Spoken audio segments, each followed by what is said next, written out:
Hi guys, welcome to Let's Talk About Ice on the Couch tonight. We've got a real special program happening tonight. We're actually going to hear from a family's perspective of addiction, support members of a family, a lovely mum who's on the couch here with me. Meet Aileen, everybody. Hello. Hey, and of course we're going to, as Andrea likes to say, we're going to take dominion over the situation. So I better get rid of this. Andrea, can you catch? I'm just going to throw this away because I'm going to use him as my security blanket otherwise.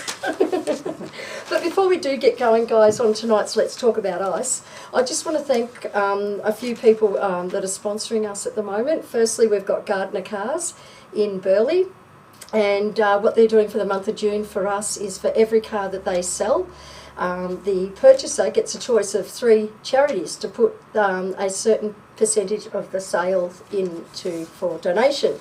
And we are one of those 3. So if you're going to buy a car or looking at buying a car, know anybody who's looking at buying a car, please go down to Gardner Cars and in Burleigh, and they will truly look after you. It's a family-run business, and they will truly look after you, and percentage of the sale will go towards us here at Australian Anti-Ice Campaign, so we can continue the work that we do.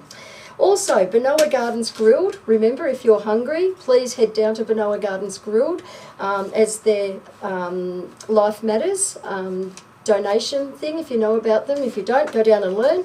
You buy a burger, you get given a token, and you choose from 3 different charities to place that token in, and please place it into the Australian Anti-Ice Campaign token.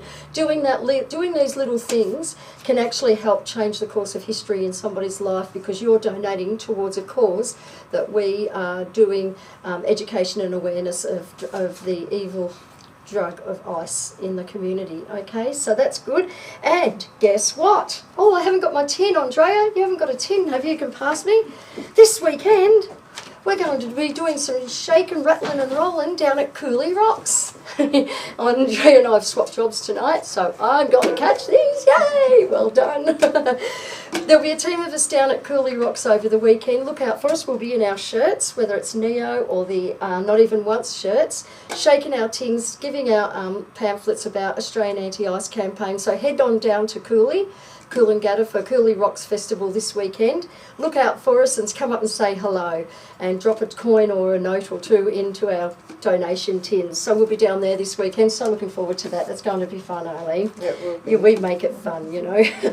So we're going to be doing that. So so that's them. Now tonight, guys, if you have got any questions during this interview that we're going to do tonight, please don't hesitate to type them up on the comments section of the Facebook page of live stream here, because I've got my PA. I can say she's my PA. I'm usually her PA, but my PA, Andrea, we've swapped jobs, will pass me your questions, and we'll do our best to answer them while we're on live stream. Okay, and even if you miss the show and you've got a question, please still type it up, and I know Aileen will be certainly looking at the show afterwards and answering any questions that you may have. So please type them in. Even just to type a hi and say where are you listening from would be so good. And also please share got out there tonight. Okay, so please share. If you want to also volunteer with us, if you want to donate to us, please check out our website. It's all the W's, AustralianAntiIceCampaign.org.au, and our lovely production manager over there, Brad, will put that up on the screen. And if you do need help, or you have a loved one who's in addiction, please don't hesitate to call 1-800-NO-TO-ICE. Okay, so that's 1-800-NO-TO-ICI on your dial. Okay, so that's what we've covered tonight. I think we've covered everything. Let's get into this wonderful interview. We'll put the tin away.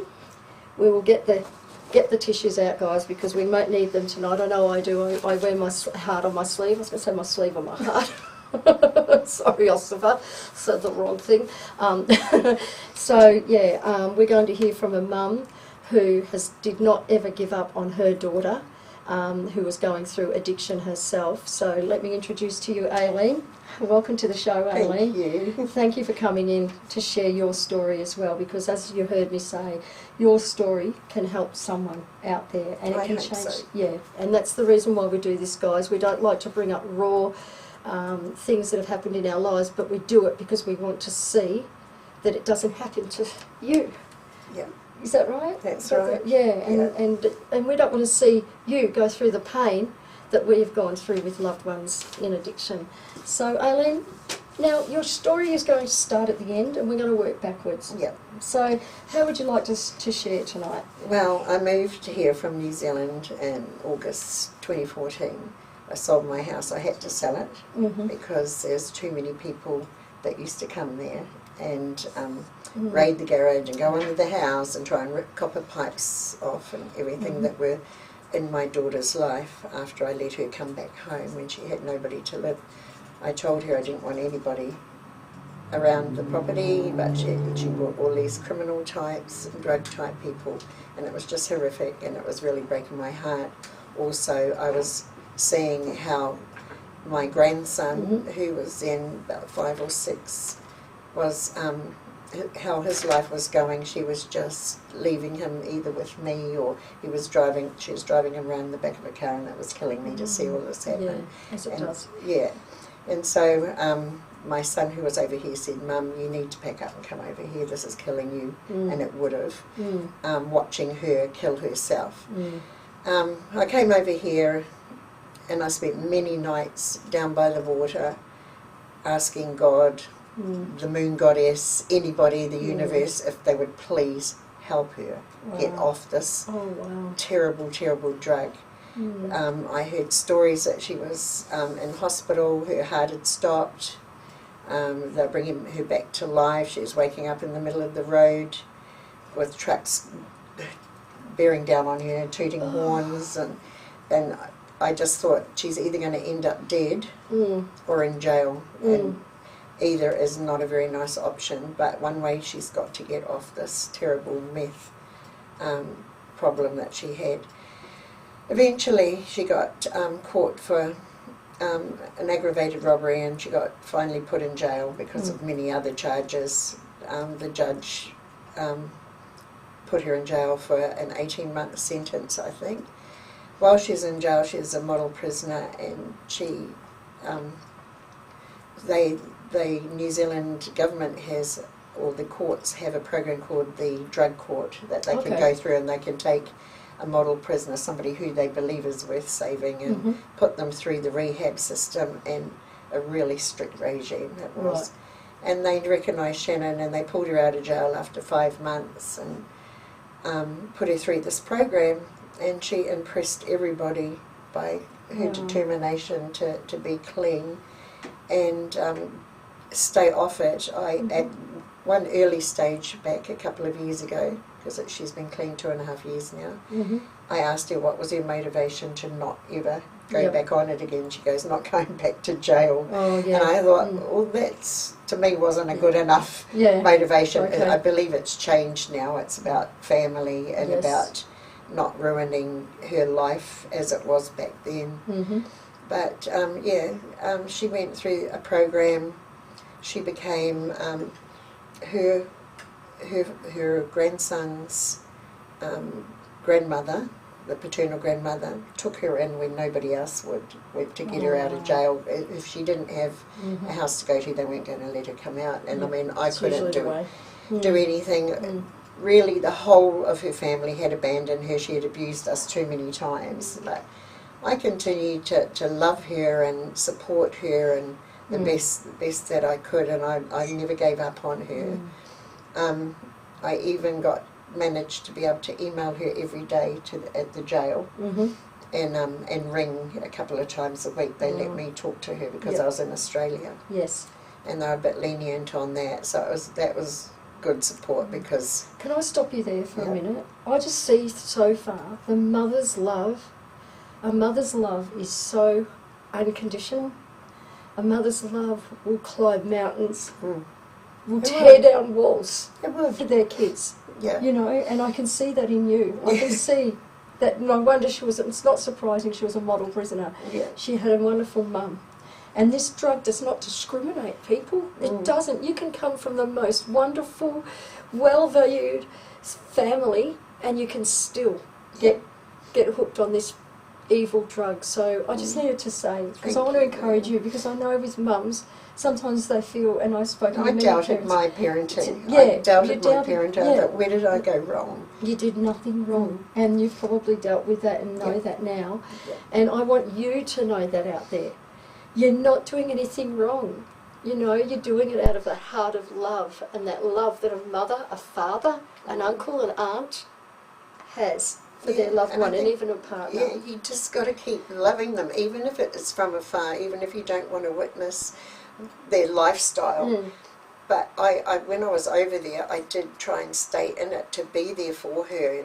And I mean, after I sold the house, the people that bought it from me, they said one night they went out there and she was sitting on the back deck. So she's obviously missing that house that we lived in for 20 years and had so many wonderful memories. So she went back to it in her meth state just to sit there, and I had gone and the house had gone. And she was like, they found her sitting on the back deck and things like that. And it's like somewhere in there was my little girl that I had to pull back out and try and, even if it was from afar, loving her and supporting her and trying to help her get back out of this dark hole. The system that she came through was so successful, and now she's actually working for the rehab as a supervisor and helping other. She's works for the supervisor as a supervisor at the rehab, helping the new people coming in through the system, to helping and supporting them, and she still goes through a lot of counselling and stuff to keep herself. But how long has she been off the gear for? Nearly 2.5 years now, I think it is. Oh man, you must be so proud of her. I am. I'm so very proud of her. I mean, she's always been very good at what she's done, and she's been good. She was good at obviously a drug dealer, which is not a really commendable thing, but she's good at being an a recovering addict, she calls herself. Yes. She's she says she'll always be in recovery. Yeah. But I'm really proud of her, and I'm really proud of her that she's got her family back together, and she's doing beautiful things, and she's got her morals back as well. Oh, like, awesome. She had a good upbringing. I mean, she says some things. All my kids say some things that we're not. We're not perfect. Exactly. Nobody's perfect. But she had a loving, warm family environment, you know, and it's like, that's one thing she always had, was love and support. She was always a great sports person, and had wonderful friends, you know.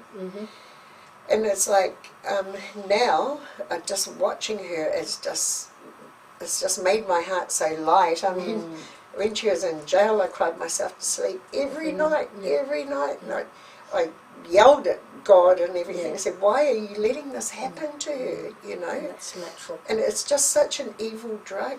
I just don't understand why people would want to touch it in the first place. Anyone that is intelligent, why would they want to go down that a lot of it is peer pressure. A lot of it is trying to escape maybe pain from a lot of people. I've heard a lot of stories of people saying they've broken up with partners or had family breakdown of some sort, and they want to just escape the pain. And they don't realise, because they don't know what this drug looks like, they don't know what it does to them.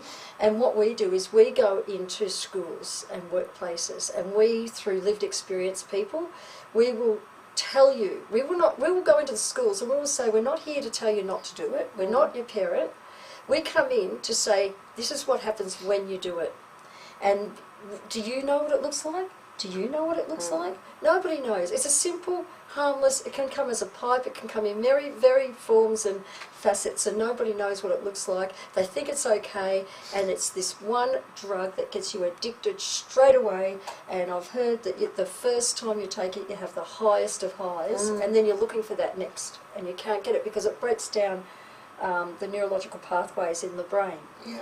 And then they're trying to find that high again, and it can't find that high. And then your next minute you're hooked on it, and people are taking it to wake up, to go down, to stay awake, and people stay on it for days at a time. I know, and that's the problem, that being awake for so long, the human body isn't made to stay awake for 3-4 days at a time. And that's where the crazy behaviour comes in, where crazy irrational behaviour. I mean, we're all like that when we're sleep deprived. Yes. But these ice addicts are worse, you know, because... Yeah. But I think Shannon started on the party pills that were illegal and that sold in the shops and the dairies that we call in New Zealand. She started on that. She is always a thrill seeker, looking for the buzz or whatever, or the adrenaline rush or whatever. And so I think she started on that, and then she met somebody who got her onto the P, as they call it in New Zealand, or ice or meth. And it's and that's what would have excited her. That whatever it is that they get from it. But you know, like now in retrospect, like everybody usually has a family member affected by that, and that's the epidemic. It's the horrible epidemic, and I found out that there were more members of our family, you know, that were addicted to it, and it's like, and I never knew at the time. I was naivety, I guess, of the drug. Is it okay if I get you to share? You shared with me before the show a little bit about some of the episodes that you witnessed with your daughter. There was one particular one in the car. Would you like to share that? Oh, that was horrific. I went home, well, I've been home lots of times because I like to go home and keep my grandsons, knowing that their Nana loves them. And I picked up my youngest grandson, I picked up my daughter. We were going to the oldest grandson's place, and his father was going to cook us dinner, so we stopped at the supermarket to buy whatever he needed. And Shannon had a lemonade bottle, 1.5 litre full of this liquid, and I thought it was lemonade, you know, I didn't know what it was, but I thought it was lemonade or water, you know. And my grandson and I went shopping, came out, she said she's just going to stay out there, she's seen somebody she knows. I came out, we started to drive off, and she was in the front seat and my grandson was in his car seat in the back, and she had this fit, like almost stroke-like, where she was, her hands were buckled up, she was falling over on me while I was driving and dribbling spit, and my grandson in the back was saying, "Are you alright, Mummy? Are you okay? Are you sick, Mummy?" So he could only see the back of it, luckily. And I was just, I thought, my heart was just racing. I thought, what am I going to do? You know, and I thought, shall I take her to the hospital? Or, so I thought I would just take her and see Billy, ask Billy, because he's been in that drug scene for a while, and ask him what to do. And he said, no, she'll be all right after half an hour if she just goes and lies down and had a sleep, which is what she did, and she got up and she was fine. But I had that image in my head for the rest of my life. I thought she was having a stroke and dying right in front of my grandson and me. It was just horrific, and that's just such a bad experience. I wouldn't want anybody to go through that again. You know. Absolutely. So if you're listening and you are struggling with addiction yourself, we have got a Facebook page. You can personal message us and let us know that you need help, and we will get to you, and we will organise what we do as a buddy system. It's called the tripod system of support that we use here. So we set you up with the first leg as a buddy, somebody who's been in addiction and come out the other side of it themselves. We call them lived experience people, and they will encourage you to get into rehab, detox, and that's the second leg. And the third leg also encourage you in the way of clinical counselling or psychology through your GP, but they'll walk the walk with you, and that's what we do, because we find those that have lived the experience, they know. They've been there themselves. They can pick up the manipulation. They can pick up, and they can also say when you're having a down day. And I know I say it many times because I've heard it from Andrea, and she said there were times when she was going through her detox and her recovery, that there were days where she just didn't want to get out of bed and just wanted to die. And her buddy would get alongside her and say, "No, die tomorrow. Today we're going to go and help the homeless, or we're going to go and do this." And Andrea's thing was music, and so she got involved in music. music. And so, you know, that's what the buddy does for you. They help you along your way. But you've got to be willing to want that help too. You've got to be willing. So my question now to you is, when did it get to a point for your daughter Shannon to get to that point where she knew she needed to change, and why or how? Well, it was jail. Jail was like having been forced into recovery because you're in jail. Yep. But as she told me, there was ice available in jail. But she refused it at one stage. She refused it after she'd been there a couple of months because she didn't want to stay in there any longer. She didn't want to do anything wrong. So she refused it and kept her nose clean.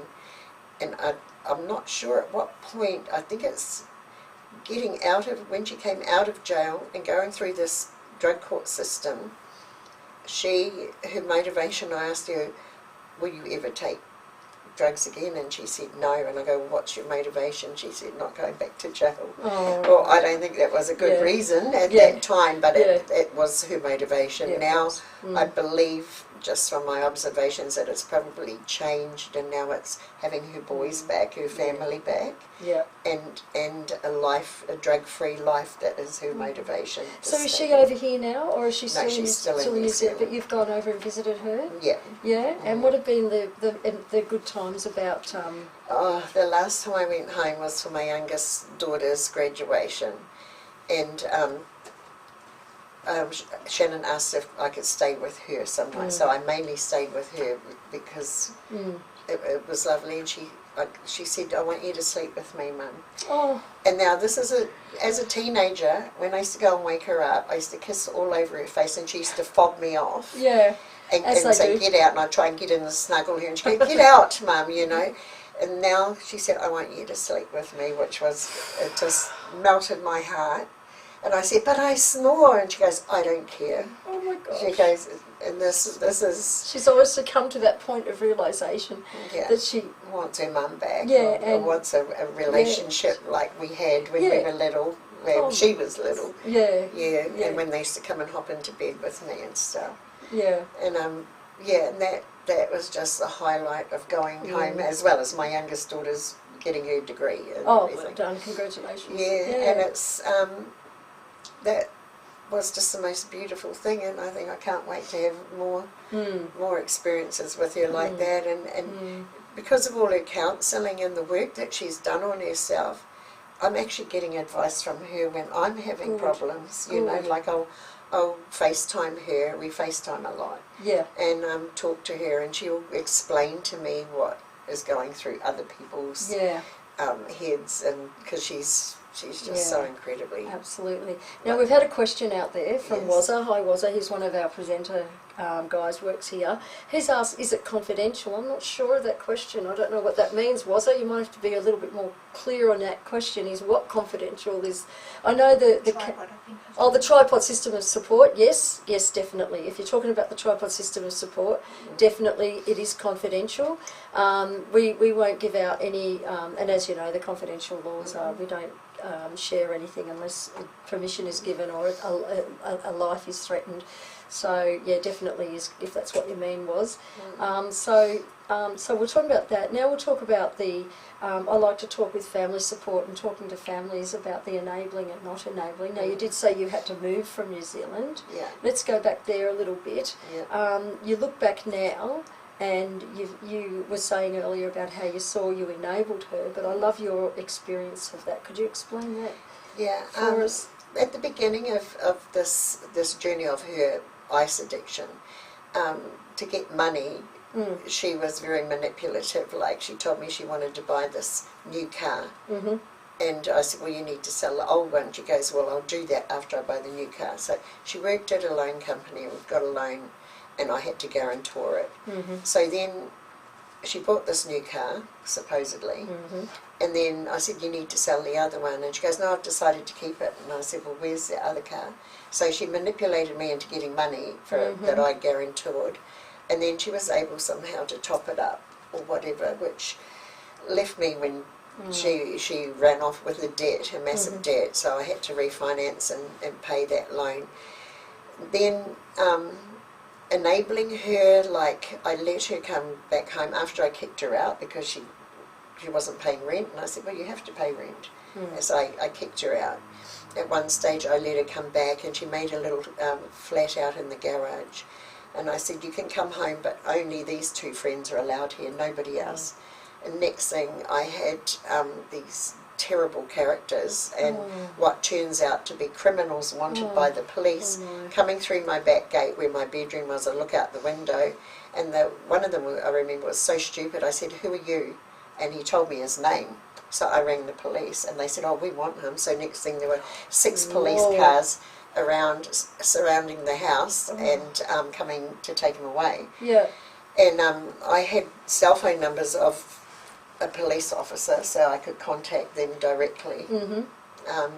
If these certain people came onto my property, and we had a couple of people come, and the police come and bust into the garage and arrest him, another one. The neighbours got used. I've been there 20 years. The neighbours got used to the police being outside my place many times. I pulled up after work, after an 18-hour shift. I used to manage a leagues club. And there was a car parked outside my house, and as I pulled up, the light shone on the number plate, and I saw something shiny, and they put black tape to change the number from a 3 to an 8. So I rang the police and reported it, and they came round and they went into the garage, and it turns out my daughter had the keys, so I sort of ended up dropping her in it, which, you know, I'm glad, because it's illegal and they'd stolen a car. There's lots of experiences, like horrific things. I was living in this fear the whole time. At one stage I was at the club, and the police broke in, the alarm set off, and the alarm company were ringing me saying, your alarm's going off. And I had 2 girlfriends who had just left me, and I said, can you please go and sit outside the house, but don't go in, because somebody's broken into my house. And they rang me, and they go, the police are here. And I said, oh, that's good.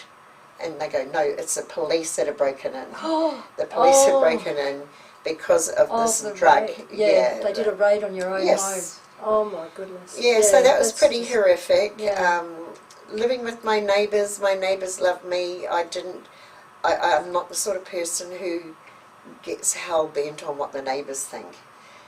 So, but they all love me anyway. And in actual fact, when I sold my house, there was a 70-odd-year-old lady across the road who we had a lot to do with, and she said to me, I don't feel safe now that you're leaving the street. I'm going to move into a rest home.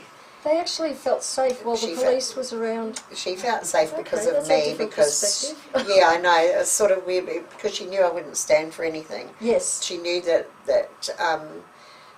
because of being a security guard as well, and I'm tougher than I think I'm tough anyway. Well, you don't come across tougher tonight. Sometimes I do. But the enabling thing, so I let her come back in, but then she had to move out when I sold the house, and then she was constantly ringing me or her brother asking for money for a bond, because she'd been kicked out of this place and that for not paying rent. So we did that a few times. We paid her bond. I went to Kmart and bought her a whole house full of stuff, which she would end up just leaving behind and selling for drugs. Oh my goodness. And so eventually, when she became clean, and then she wanted to move out of the halfway house. Oh, it's not called a halfway house. A house that they go to after the rehab. Transition. And she became the house captain at one stage, managing the money for buying the food and making sure that everybody's behaving themselves. Then she wanted to move into her own place and get her son back, and she asked for help with the bond, and this is when I went from enabling to not enabling, and I said, I'm sorry, Jeremy and I aren't giving you any more money. And she goes, but you did when I was on the meth. And I said to her, well, that's because the only thing you understand, you think love is money, because that's your be-all, end-all to get the next lot of drugs. So I wanted to let you know that I still loved you, so I gave you money.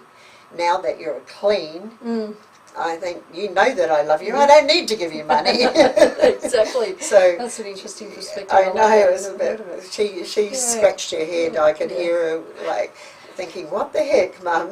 Now I'm good. You're not going to reward me. You rewarded me when I'm bad. And I think it wasn't that. It wasn't. It was your way of showing your love that for her. I still loved her. Yeah, otherwise, but you've had to, like you said, you had her in the garage, you only allowed 2 people, and you sort of just said to her, you know, this is not happening, and you've got the police, and that's not enabling as well. That's letting them know that there's consequences for their actions. Yeah. And that's tough love. Yeah. And that is tough love, and I'm sure it would have been very tough for you. It was, and, especially to see that I had dropped her in to the police as well, you know, like, but, you know, the jails are full of meth addicts in New Zealand, and there's so many.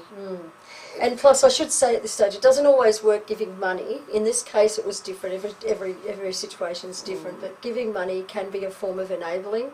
And I do send out, for those of you who do ask for help, for support, I send out a little video clip that does it's a 3-minute clip from the guy who runs Shalom House in WA.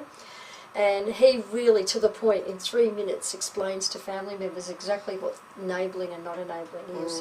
And it's a really good clip, so I send that out to you as well. So if you want any of that, if you'd like some information, guys, about loved ones caught in addiction, please give us a call on 1-800-NO-TO-ICE, or you could leave a PM message, a private message on our Facebook account, and we'll get back to you in that way. Look up our website too, guys, www.australianicanticecampaign.org.au, and have a look through our website there. It's pretty easy to have a look around and stuff, and also if you'd like to donate, because we actually don't get government funding.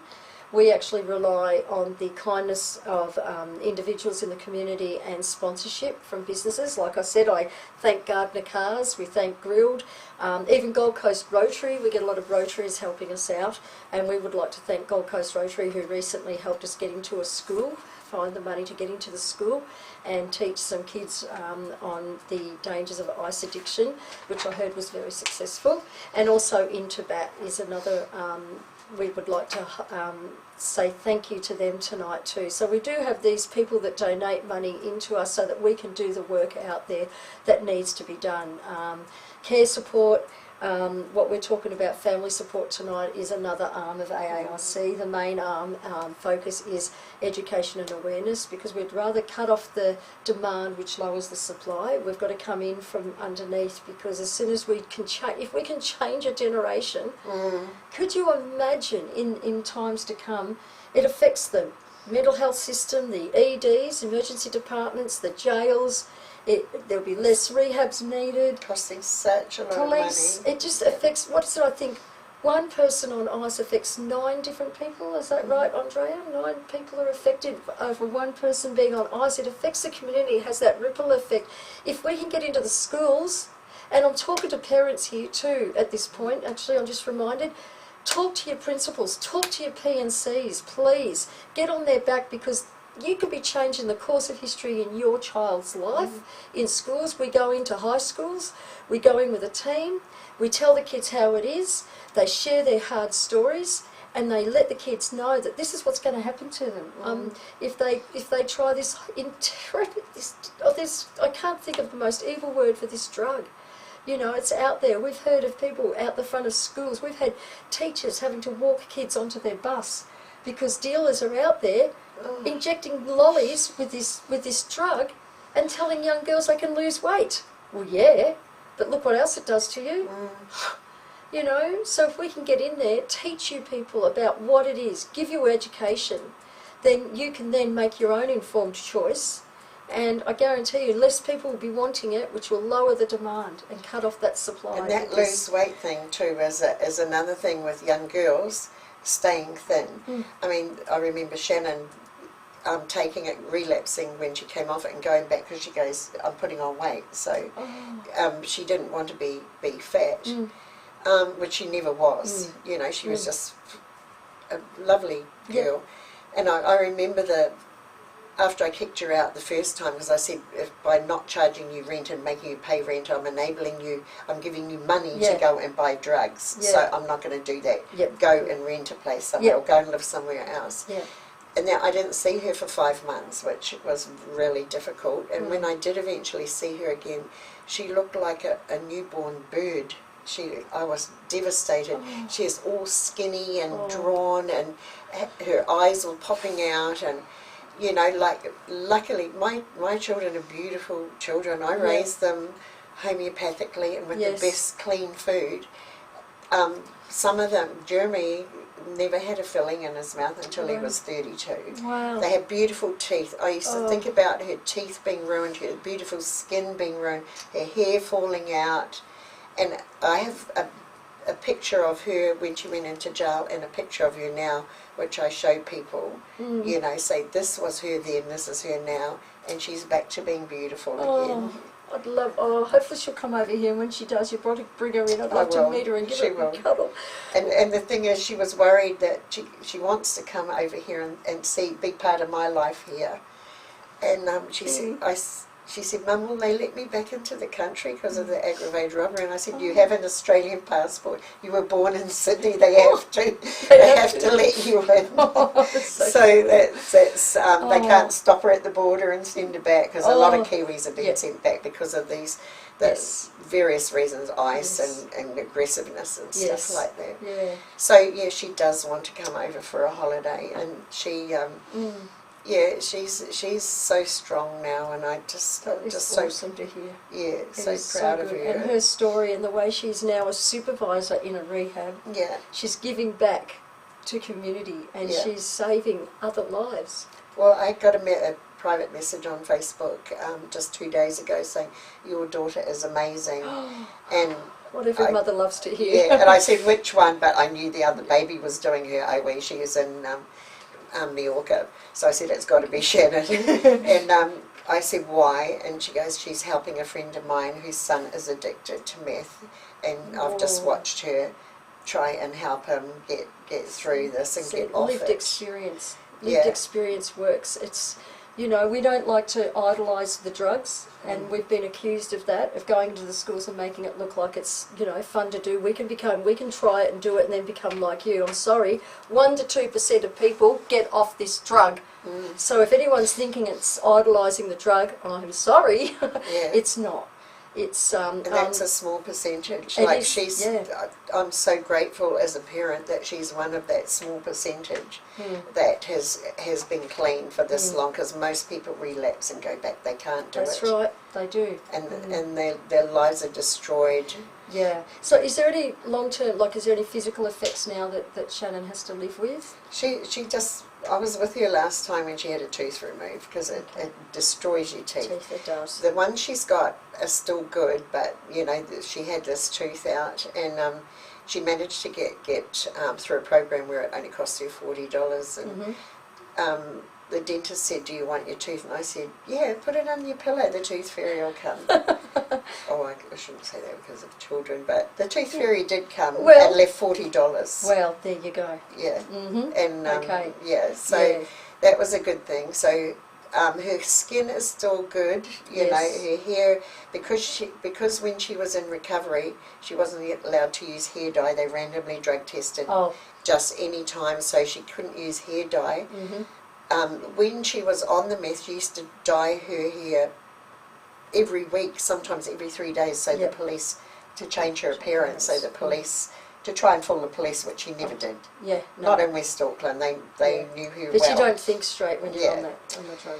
So now her hair, she hasn't dyed it for 2.5 years, it's back to a beautiful natural colour, and her, she just looks clean and healthy and beautiful. Does she have issues with memory loss, or is that? Yeah. See, that's one of the biggest ones I know with Andrea. She suffers. She can't remember certain parts of her life with raising her kids because of what the drug has done to her brain, and that's. I mean, it slowly comes back as you create new neurological pathways in the brain and do different things. It reconnects. It reconnects, and that's the great thing, how God created our brain with being plasticity. But it takes, I was told, a minimum 12 months to 2 years for your brain to be totally, you know, or to a point where you can fully function properly. I think the little round memory things just get disconnected. They're still there, but they're disconnected from your recall system. Yeah, that's right, exactly. And the synapses? I've forgotten the name of the Neurological pathways. neurological pathways of the brain, because they get damaged by the drug. And who wants that? You know, and this is what we say to the kids. It's hard enough trying to remember stuff with all the stress of life and all of the things that you need to do without having that. And they not always. I was just told, not always do people come out of psychosis either. They still have psychotic episodes years on. They still, and you know, because you experienced it with your daughter, and that psychosis, that fear of people chasing them, the government after them, or you know, people talking to them, that can always return at times. And yeah, she did tell me about an experience of hearing people talking to her and stuff like that. You know, and it's like, oh, some of the things that she tells me, little bit by little bit. Like, I'm glad that she's still alive. You know, like did I mention waking up in the middle of the road with a truck bearing down on her, tooting? She'd passed out on the street. She told me that she woke up in hospital, many episodes going to hospital with the doctors ripping her shirt open, about to stab her in the heart with the adrenaline needle because she had died. Oh my! And she, like, I was over there before I moved over to Australia. I went round there once, and she was passed out in her driveway, and her blood, her heartbeat was up to over 200 or something. Her pulse was over 200. So, which is just about nearly ready to give you a stroke. That sort of thing is stroke material. That's frightening. Yeah. Who wants to go through that? Who wants to put their loved ones through that? You know, guys, really it's think terrifying. about it. Some of the stuff that I saw, and spending the night in jail and going to court with her and talking her through that and saying, now that you haven't been put in jail this time, let's just try and fix this and get on the straight and narrow. And she goes straight to this creepy guy, drug dealer guy, who'd be waiting for her, and probably it's demonic. It really is demonic. I'd drop her there and just leave, you know, and it's like, it was horrible to watch some of the things that she did. Oh wow. Which she obviously regrets now, but it's going to shape her into a wonderful person. But she can't change the past, but she can do something about the future, and that sounds like what she's doing, which is really, really good. And you too, as a mum who has supported her, we'd love to have you on our team as family support, Eileen, to be able to help other mums, other dads, loved ones of those in addiction, because you know what it's like.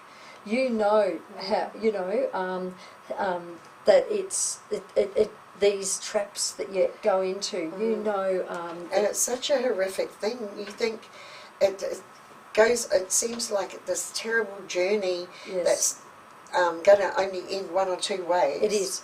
And it's like you wonder if you're going to get the knock on the door, the police saying your daughter's dead, but luckily, like I pray this 6 days before she was arrested and put in jail, I was down under the full moon by the river just praying to God and the universe that somebody will help my daughter. And 6 days later she was arrested and put in jail.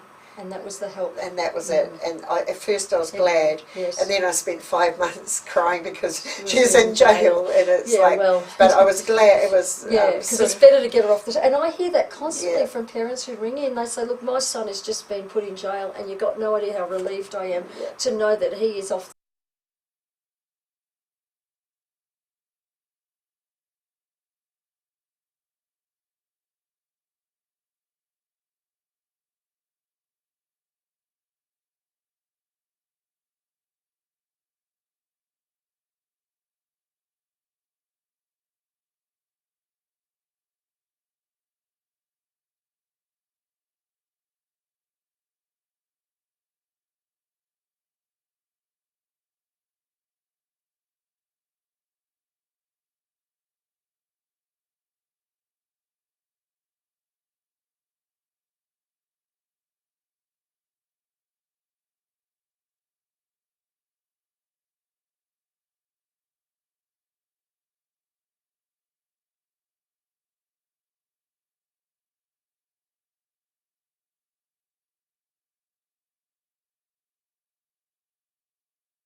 You might be thinking while we're in this we're back on air. Oh, we're back on air, guys. Sorry about the cut in transmission there, but we lost transmission, guys. But we were talking about ambivalence, Aileen, Yes. with the knowing when your child goes to prison, you can go from there. Yeah, it's like you're glad that they're in there because they're taken away from the access, hopefully, of the drugs, and they're forced into a rehab.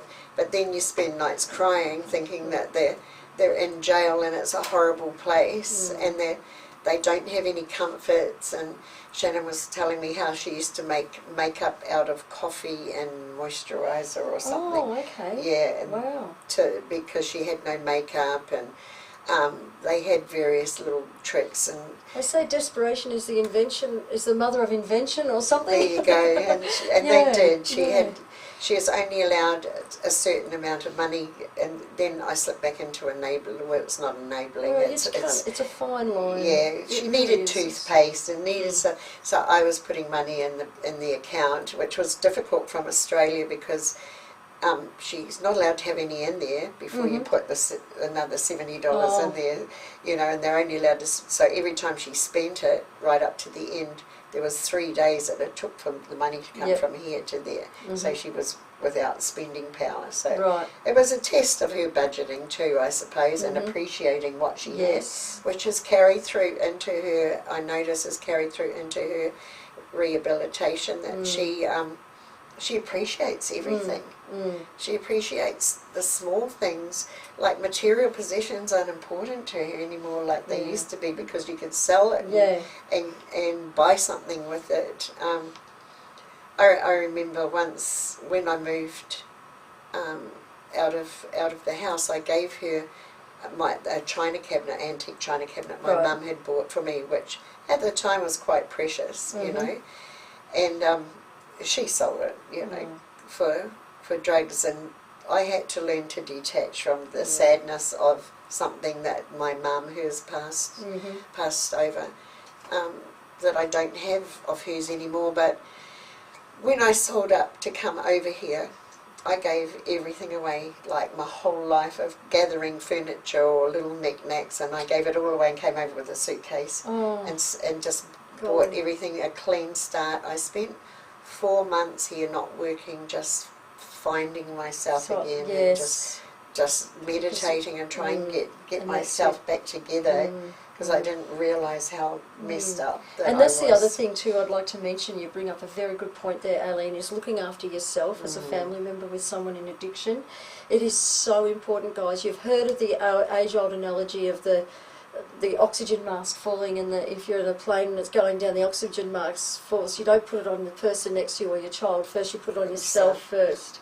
You've got to look after yourself first, and you've got to take care of your own health, and by doing that you can then probably pour that love on your loved one who's going through addiction and help them in a bigger way, because otherwise I know women that have gotten so physically sick. We had recently one mother committed suicide because she just gave up on and was just in so much pain for her daughter, and it just I can understand it breaks that. I can understand how that could happen, because it's such a hard road. And first you've got all this guilt that maybe you've done something, you haven't raised them properly, and what could you have done better, and then luckily I've got 2 other children who are absolutely brilliant and helped me through it as well, but they were affected by it as well. The little, my baby, she's 23 now, from the time when Shannon was naughty,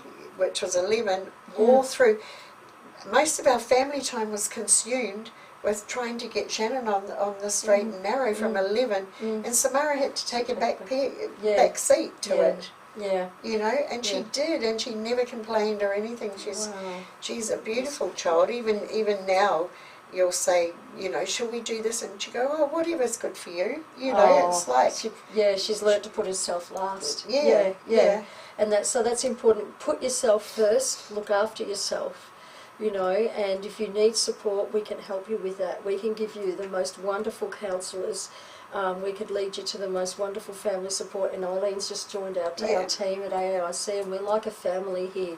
We just love on each other, and we guide with love and compassion. And that is the answer. Yeah. Love is the answer. It is. It's like the only way you can get through is to keep loving your child, even though they're ugly and horrible and they're abusing you and they're stealing from you and everything. You have to just keep loving them and sending them love. If you can't do it physically, send it from Yeah, and if they are homeless, sit with them in the street and say, I love you, but I can't have you come home like this because I've got to look after myself. And you're destroying what you're doing is destroying the family, not them, you know. That's right. And understand that when they're in psychosis or they're hearing voices, it's not them. If they become violent, because a lot of the psychosis is violent attacks, it's not them. It's the drug that's taken away parts of their brain that puts them into that fearful place. And so they lash out, you know. And I know that a lot of police officers ones that we've spoken to and trained, have said, oh, I'm going to treat those addicts differently now, because I know now it's not the person, it's what's taken. Evil it's like, inside them. and I say to people, it's like you get a broken arm, it has to go into a cast for a while until it heals. Our brain gets broken on this evil drug that we're not meant to be putting in our bodies. And by the way, there's poisons in it. It's cut with so many disgusting poisons like Drano, acids, that's eating away and stuff. What is it? The stuff that you take your nail polish off with? Acetone. It's all things that they use to melt bodies and melt plastic and things like that. And that's going through, and that's what's destroying your body and your brain. And so, if they're going through psychosis, get beside them and say, okay, we know you're worried about this person, we know you're worried about them attacking, let's take you to a safe place. And they have a different perspective of dealing with the person going through that, you know. And we can offer training in that, we can offer workplace training. So please get on our website, go to your schools, people. I can't emphasise that enough. We've got to get into the schools. We have a goal, we have a dream of getting into every school in Australia, because it should be part of the curriculum, it should be part of the teaching, the education, because it's out there and we can't stop it. We're fooling ourselves if we say we can't. We can stop the actual drug, we can't. But what we can do is we can teach and educate and show people what's going to happen to them when they play with this drug, when they experiment with this drug, you know. And I believe this generation. Tell your school. Yeah, this generation, is it Generation Z? This generation. I think it's Generation Z. They are a wonderful lot of children, you know, and from the 20-year-olds down or whatever. And I notice a lot of them don't smoke cigarettes. This is from my job, my observations from my job. A lot of them don't smoke cigarettes. When they get to teenagers, they're not into the drinking sort of thing that a lot of us were back in the day, you know. Like when we were experimenting. And I think they're a cleaner sort of society, but there are a lot of pressures on children too, and if we could talk to them about just not taking it in the first instance. I mean, not putting that poison in your body, you know, when it's just a horrible thing, and it's so addictive, so very addictive, and it's like even good people, you know, might just say they'll experiment or something, but then they can't get off it. Exactly, and that's exactly what happened with Andrea. If you know Andrea's story, guys, she was 40, hardly had ever touched a drug in her life, not even hardly any Panadol, and she was going through a bit of a rough time and had a friend she trusted for many years, passed her an innocent-looking pipe and said, here, have some of this, it'll calm you down, make you feel good.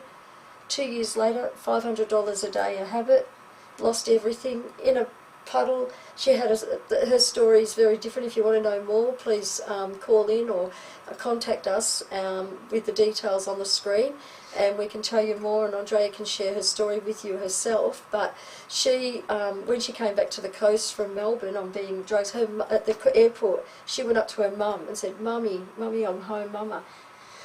Her mum turned around, couldn't recognise her daughter. because she'd lost so much weight, her hair That's and her what teeth happens. and everything you said, and she couldn't recognise her own daughter. I can't imagine what that would be like. That's what happened when I saw Shannon after 5 months. She just Mm. looked like, you know, when the little birds have come out of the shell and they're Yeah. skinny and Yeah. their all skins are Mm. horrible and their eyes are gaunt, and Mm. it was just And you've offered us terrible. hope too, Aileen, Yeah, because yeah. you've come through, her daughter has come through the other side of it. Yeah. It's pretty rare that that happens, but I want you to know that if you're going through it as a parent, a loved one, a person, there is hope. Yeah. Okay? Look up further, look up other Let's Talk About ICE programs, and you will see we've interviewed, Andrea does fantastic interviews with those others that have come through the other side of addiction. There is hope. I don't care if you've been on this drug for 40 years, 5 years, 2 months, 1 week, there is hope for you if you're willing to work on it. And so, you know what, guys, do it. Go out there, and parents, loved ones, get onto your school, get onto your P&C committee. We want to hear from you, and we want you to nag your schools to say, I want this in my school. I want you to contact Australian Anti-ICE campaign and get them to, we'll send you what's called a education pack to the schools of what's expected and how the team comes in and runs the interactive workshop. It's really good. We do follow up afterwards as well. And we have never heard an unsuccessful story from the schools we've been in. Everybody's very happy with it.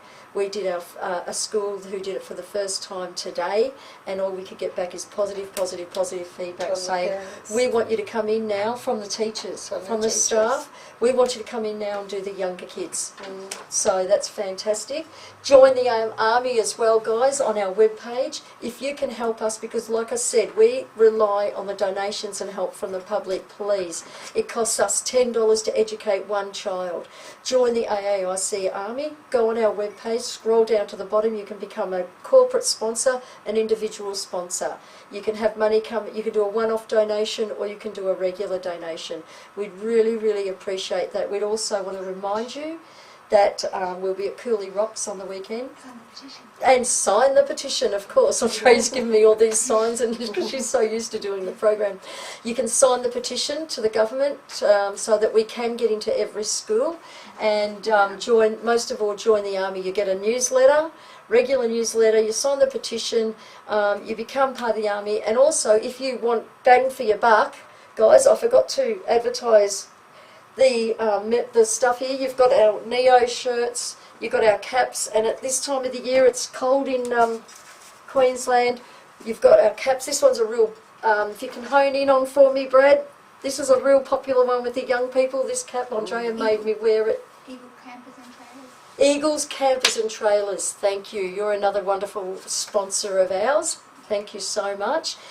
So you can go on website, go on our shop, and you can order books, you can order our cups. We've been holding our cups, you know, doing our advertising, holding our cups, mugs. They're good as presents.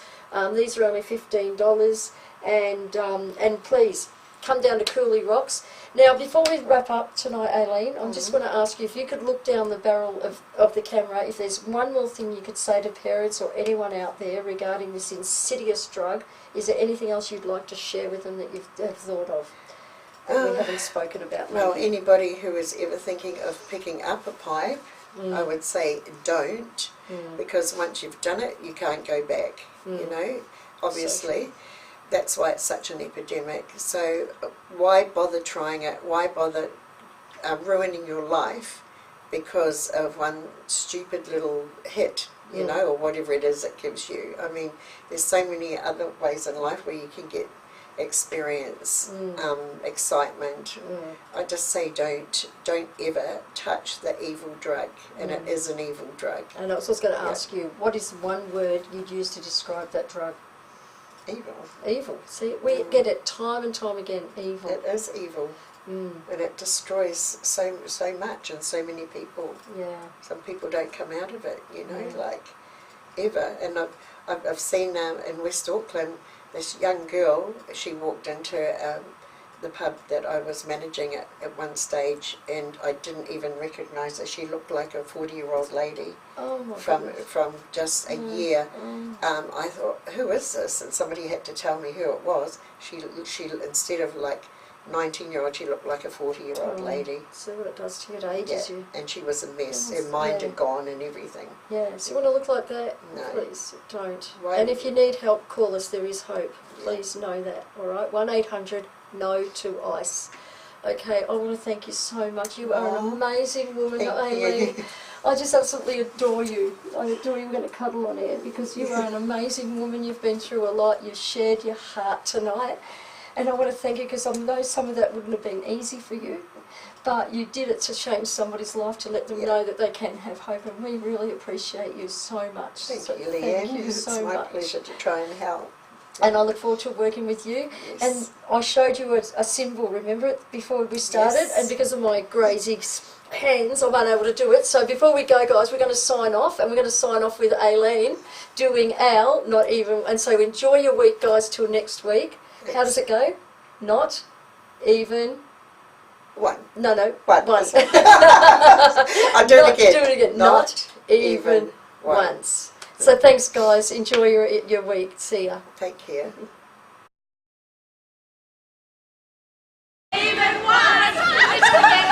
Okay.